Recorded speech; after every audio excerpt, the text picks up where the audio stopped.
A única escolha que determinará seus próximos 5 anos. Esse, inclusive, é o título desse videozinho, desse conteúdozinho. E, cara, na verdade, eu comecei a assistir esse vídeo, eu assisti ele inteiro, e aí eu ia, fazer uma reflexão, enfim, resenhar com relação e em cima disso, mas eu achei interessante fazer diferente, fazer em alguns moldes, igual eu já fiz antes, onde a gente vai assistindo junto, e eu vou incluindo alguns comentários, porque assim. Tem coisa que eu confesso que nesse vídeo aqui eu achei meio supérfluo demais, até em excesso, sabe? E eu entendo hoje, acredite, gente, eu entendo que hoje o óbvio precisa ser dito. O óbvio não é óbvio pra todo mundo. Eu aprendi isso do pior jeito, acredite se quiser, mas um dia no futuro, quem sabe quando, eu vou, enfim, explicar o porquê dessas experiências, desses aprendizados que eu, enfim, tive. Então, hoje eu sei que o óbvio não precisa ser, aliás, perdão, o óbvio precisa ser dito, porque o óbvio não é óbvio pra todo mundo. Então, tem coisa nesse vídeo que eu achei muito óbvio. E de fato, é óbvio pra mim, porque muita coisa, inclusive, eu aplico pra mim, eu aplico comigo e tal, enfim, então faz sentido. Mas pra outras pessoas eu achei óbvio, mas tipo, pô, será que realmente é óbvio pros outros? E quem sabe, talvez sim, talvez não. Então, o lance aqui que eu achei interessante a gente seguir essa linha, então vamos assistir e dar uma resenhada Parece junto. muito tempo, só que passa num estalo. O que você estava fazendo 5 anos atrás? O mundo passava por uma pandemia. Ninguém falava de inteligência artificial. E o Bitcoin valia um quarto do que É verdade, aqui são 3 pontos interessantes. A gente está em 2025. 2020, 5 anos atrás, pandemia, Bitcoin não valia nada. Não valia nada, modo de dizer, claro, ele estava bem mais barato do que estava hoje. Inteligência artificial ainda era algo que parecia infinitamente distante. Ironias da vida, tá vendo? Olha só como realmente os últimos anos andam. A cada ano a gente avança 5 anos. Para pra pensar nessa reflexão. vale hoje. Você piscou e 5 anos se passaram. E daqui 5 anos? Onde será que você vai estar? Daqui 5 anos, você vai dizer uma dessas duas frases. Caramba, eu mudei completamente a minha vida. Ou então, caramba, eu continuo exatamente no mesmo lugar de 5 anos atrás. E a diferença entre essas duas frases não é sorte, não é talento, não é aquele aplicativo de produtividade que você baixou e nunca mais abriu, não é uma palestra do TED Talks. A diferença é uma escolha. Simples. Tão simples que parece mentira, mas que muda absolutamente tudo. Nos próximos minutos, eu vou te mostrar. Então, eu concordo em partes, e eu mesmo, inclusive, penso bastante com relação a isso. Pô, daqui 5 anos, onde é que eu vou estar? Sabe, como é que eu estarei daqui 5 anos? E eu sei que as minhas ações hoje vão refletir nos próximos anos. Então, hoje eu tenho 29 anos, daqui 5, 29, 30, 31, 32, 33, 34 anos. 34 anos. Então, o que eu vou estar? Como eu vou estar? Onde eu vou estar com os meus 34 anos, sabe? Então, de certa forma, isso me aterroriza um pouco, porque a minha vida tá passando mais rápido do que eu gostaria que ela passasse, eu confesso. Eu acho que eu queria que ela passasse um pouco mais devagar. Eu acho que eu queria poder desfrutar um pouco mais. Eu não desfruto do jeito que eu gostaria de desfrutar. Entretanto, eu sei que as minhas ações hoje vão refletir lá na frente. Então, eu me preocupo, hoje em dia principalmente assim, eu me preocupo muito, muito, muito com as minhas ações hoje, com as minhas escolhas hoje, pensando no futuro. Eu realmente me preocupo muito com relação a isso, sabe? Mostrar exatamente qual é essa escolha e como ela pode reescrever o roteiro da tua vida. Seja bem-vindo aos 5 minutinhos mais caros da tua vida. Cada vez que você aperta aquele botão soneca, você não está comprando apenas mais 5 minutos extras de sono. Você está fazendo um dos piores investimentos da tua vida. Você está pagando com o seu futuro.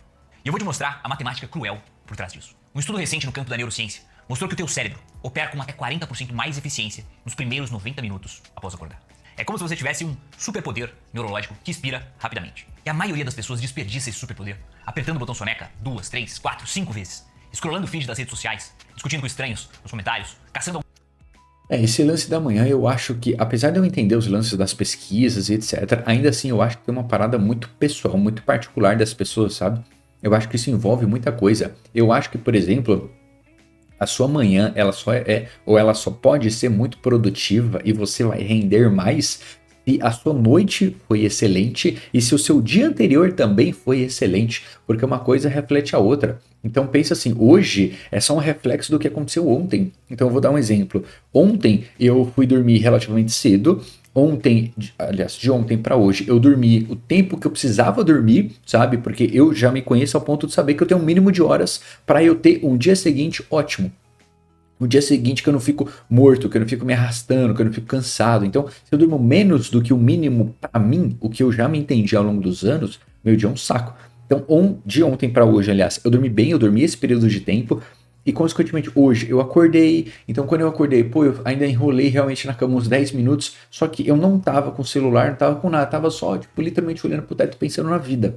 Eu tava começando a acordar, literalmente. Levantei, comecei a fazer minhas atividades, vou comer e tal, não sei o que, e aí depois fui treinar.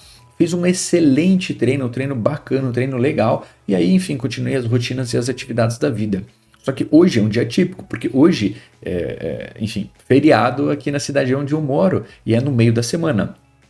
Então, assim, se isso tivesse acontecido em um outro momento, com certeza não seria essa dinâmica, porque pelo menos para mim, durante a semana, a minha rotina é extremamente puxada, sabe?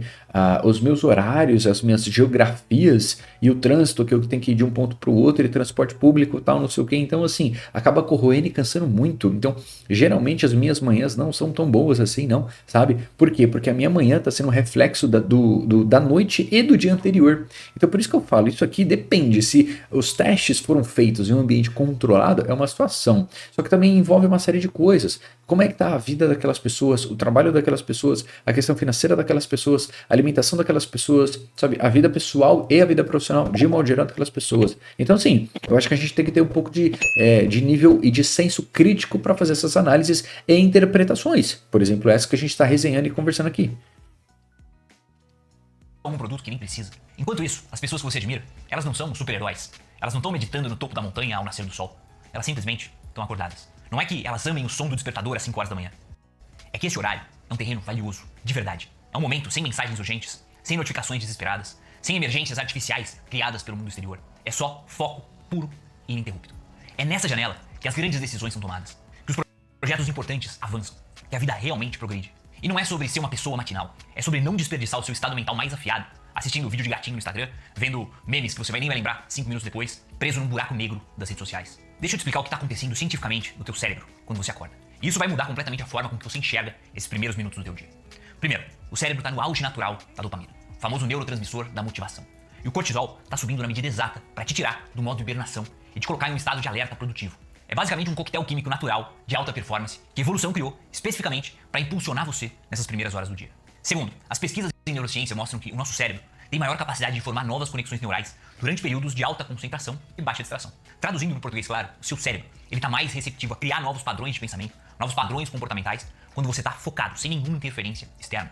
O que você alimenta sua mente nessas condições ideais tende a se consolidar mais facilmente. Se você só consome o drama das redes sociais, discussões políticas sem sentido, ou um conteúdo que não agrega em nada, você está literalmente cimentando padrões de distração no teu cérebro. Já se você coloca planejamento estratégico, uma leitura de qualidade, um movimento físico, um trabalho criativo, você está cimentando padrões de crescimento exponencial no teu cérebro. E é por isso que essa primeira hora do dia não é só mais um tempinho ali de manhã. Ele é o momento que você vai definir o tom do seu dia inteiro. E para facilitar a tua vida, eu quero te dar um protocolo de 5 passos. Um ritual da manhã que vai fazer o teu eu do futuro te agradecer. Não é nada complicado, mas é extremamente eficaz. Cada passo tem uma razão neurocientífica sólida por trás. Mas antes de falar esses 5 passos, eu quero te dar um presente. Eu fiz um e-book chamado Domine os Seus Hábitos. O Poder dos Pequenos Passos. É um livro direto, prático, mão na massa, para você aprender a dominar os seus próprios hábitos. E você pode ganhar ele completamente de graça. Basta você responder uma pesquisa rápida aqui embaixo, de 2 minutinhos. Eu vou deixar o link na descrição desse vídeo. É super rápido, você me ajuda demais respondendo essa pesquisa e de presente você ganha o meu novo e-book. Então vamos lá. Primeiro passo do protocolo. Hidratação estratégica. Primeiro de tudo, tome água como se a sua performance mental dependesse disso. Porque depende.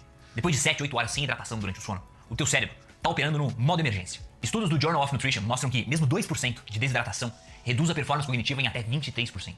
Você realmente quer começar o teu dia operando com 70. Esse lance de beber água de manhã, na verdade, ele já tá extremamente batido, eu confesso, tá? É bem velho, inclusive, é muito óbvio, inclusive, apesar que o óbvio precisa ser dito, nós aprendemos isso, a gente já comentou algumas outras vezes, e no fim das contas é um fato, sabe? Não tem debate, não tem conversa, todo mundo sabe e é óbvio, e todo mundo deve, eu sei que todo mundo não faz, e se a pessoa não faz porque ela quer, é uma escolha, é um problema dela, mas enfim. Agora, o lance é justamente esse. Sim, faz bem. Acorda, toma 3, 4, 5, 6 gole de água. Ou então já deixa um copo de água. Ou então já deixa a garrafa de água. Pô, como assim? Bom, aqui eu tenho 1 litro de água. Aqui eu tenho a outra garrafa que eu já tô tomando. E aí, não, pô, é só da boca pra fora, não sei o que. Ainda tem outras 2 garrafas ali que, bom, elas estão uma distância razoável de mim, então eu vou sair aqui do campo de visão e tal, e enfim, o vídeo vai travar todo, então deixa pra lá. Mas de qualquer forma, tem mais 2 garrafas de água ali do lado, o que é óbvio. Acorda de manhã, toma água. No meu caso, eu já tenho esse hábito de água, não só de manhã, mas durante o dia, enfim, claro, então acaba se tornando algo natural pra mim. É um saco ter que ficar indo no banheiro toda hora. Mas pelo menos seus órgãos estão funcionando e tá tudo bem, né? Então assim, né? Assim, faça. Ah, mas eu não gosto, eu não tenho saco, eu não tenho uma... Faça, você é adulto. Não adianta ficar reclamando, ai, supera isso, pelo amor de Deus, supera isso. Você é adulto, faça o que tem que ser feito, sabe? Ainda mais algo simples, banal, igual tomar água, pelo amor de Deus. 37% da capacidade mental. Bebe pelo menos uns 500 ml de água nos primeiros 10 minutos, logo depois de acordar. Ah, Pedro, mas eu não gosto de beber água logo cedo. Não precisa gostar. Você só precisa beber. Se tu não consegue beber um copo de água, quem dirá conquistar os teus objetivos? Passo 2. Ativação física inteligente. Você incorporar movimentos estratégicos. Você não precisa virar o The Rock da madrugada, o Jocko Willink que acorda 4 horas da manhã e vai fazer agachamento, mas você precisa acordar o teu corpo. Se estique, faz uma caminhada de 5 minutos, faz umas 10 flexões, algumas barras, faz alguns alongamentos. O objetivo não é você criar músculo, é você ativar a circulação sanguínea e disparar a produção de endorfinas naturais. Quando você move o teu corpo logo cedo, você está mandando um sinal claro para o teu sistema nervoso. Estamos acordados, estamos vivos, estamos prontos para conquistar esse dia. Passo 3. Esse lance de atividade física de manhã é verdade, isso afeta bastante as pessoas, tem gente que gosta, que cria hábito, etc, etc. Eu acho que é uma situação bastante peculiar no sentido de, se você busca qualidade de vida, se você busca mais saúde, etc., eu acho que é muito coerente a atividade física de manhã. E aí sim, musculação ou alguma outra atividade física que exista força, que exija força, que exija resistência, resiliência, constância, etc, etc. Não só musculação, qualquer outra atividade que caibam esse pacote de coisas aí, vamos colocar assim. Ou então, se você busca um pouco mais de performance, de resultado físico, de resultado estético, aí realmente você vai ter que escolher um pouco mais sabiamente o esporte, mas de qualquer forma também tem relação com horários, etc. Então, enfim, cada dinâmica é uma dinâmica, mas é verdade, esse exercício de manhã faz bem sim, ele te dá uma ligada no corpo e na mente diferente, é verdade, tá? Cada caso é um caso, cada situação é uma situação, igual a gente acabou de comentar, mas sim, faz sentido. Agora o lance assim, que ele falou, o objetivo não é conseguir músculos. Cara, qualquer corpo humano precisa de músculo. Desculpa, então nesse específico ponto eu discordo totalmente. Todo mundo precisa de músculo. Senão, quando você ficar velho, a falta de músculo vai ser um problema muito grande. Então, assim, tenha músculo. Não tô falando que você tem que ser um atleta gigante, não é isso, mas tenha músculo. Faça atividade física e uma alimentação correta para criar, desenvolver e manter músculos. A sua saúde vai agradecer no presente e no futuro. Foco. Uma meta por dia. Aqui é onde a maioria falha miseravelmente. Eles escrevem listas intermináveis de 47 coisas para fazer, como se fossem super-humanos com 72 horas por dia. Isso é a receita para frustração e para procrastinação. Escreva uma meta clara pro seu dia. Uma só. Não 40. Não um manifesto de 12 páginas sobre como eu vou mudar minha vida hoje. Uma meta específica. Aqui o lance da meta, na verdade, isso já teve bastante debate, várias vezes a gente, até aqui mesmo eu já comentei várias vezes com vocês com relação a isso. O lance da meta, eu acho que assim, tem que sempre ser algo palpável. Tem que sempre ser algo tangível. Então tenha metas, eu não digo de curto prazo, mas eu digo de no sentido assim, de ser algo factível. Então faça assim, sei lá, eu tenho que, não sei, minha televisão tá quebrada, eu preciso levar a TV para arrumar. Pronto, é o seu objetivo principal do dia. Além de fazer as atividades cotidianas normais. Além de fazer a sua rotina normal. Acordar, trabalhar, comer, etc. Assim sucessivamente, enfim. Além de tudo isso, você precisa ir, em algum momento, pegar a televisão e levar para arrumar. Por exemplo, sei lá, zoou, sei lá, a porta do armário. Você tem que dar um jeito de arrumar a porta do armário, entendeu? É uma meta, um objetivo, algo específico, de certa forma pontual, entre aspas, só para que você cumpra e faça. E claro, aqui eu estou dando exemplos bem supérfluos, né? A gente consegue esticar isso um pouco mais, aplicar em leitura, aplicar em atividade física, aplicar em aprendizado, estudo de modo geral, aplicar em termos financeiros, enfim, a gente consegue acabar expandindo isso para bastante coisa, né? Mensurável que você pode completar até o final do dia. Isso sim é foco. Passo 4. Aprendizado direcionado. Agora vem a parte de quem de fato cresce na vida. Aprendizado intencional. Leia pelo menos 10 páginas de algum livro que vai te desenvolver profissionalmente, pessoalmente. Assista um vídeo educacional de 15, de 20 minutos que ensine alguma habilidade real. Ouça algum podcast que expanda a tua perspectiva do mundo. Utilize algum momento para você se desenvolver, para você aprender algo novo. Aqui basicamente está falando realmente com relação a estudo, não tem muito segredo, nesse ponto realmente eu concordo. Estude o que vai agregar valor, esse é o lance. Estude o que vai agregar valor. Não adianta você ser uma bacia de conhecimento inútil. Eu acho isso, entendeu? Não adianta o seu cérebro possuir centenas de milhares de conhecimentos inúteis. Não tem porquê. Não tem porquê, não tem necessidade do seu cérebro ter tanta informação, ter tanto conteúdo, sendo que você não vai usar, sendo que não vai ser útil. Então, acabe se aprofundando e aperfeiçoando em coisas que vão te agregar valor, que vão te gerar valor, né? Não só em termos profissionais, mas também em termos pessoais, sabe? Eu acho que isso faz muito mais sentido pensando em vida, só do que você ter aquele conhecimento infinito, mas sim, de pouco uso, de pouca valia, né? E passo 5, proteção do foco. Esse é o passo mais importante de todos. Essa primeira hora é território sagrado. Nada de redes sociais, de mensagens, de WhatsApp, e-mails, de notícias, de televisão. É como se você fosse um soldado de elite protegendo a sua concentração. Protegendo a hora mais valiosa do teu dia. Nada entra até você terminar o teu protocolo. Seu telefone fica no modo avião, de preferência. Basicamente essa parte aqui de foco aí a gente já tá falando realmente com relação a, tipo assim, não perco foco. Em termos práticos, não perco foco. Tudo bem, eu entendo, faz sentido. Para algumas pessoas é um pouco difícil aplicar isso, é verdade, eu sei, eu concordo, mas ainda assim eu acho que vale sim a reflexão, que vale sim um ponto, sabe? Porque, pô, o telefone você consegue colocar no não perturbe, por exemplo. Você pode se isolar em algum quarto, por exemplo, e fechar o que precisar fechar de porta, enfim. Ou se você tá trabalhando, é a mesma situação. Sabe, se tá compenetrado naquela sua situação do trabalho, caso venha alguém falar alguma coisa, meu, me dá 5 minutinhos, deixa eu só terminar isso aqui para eu não perder o fio da meada aqui.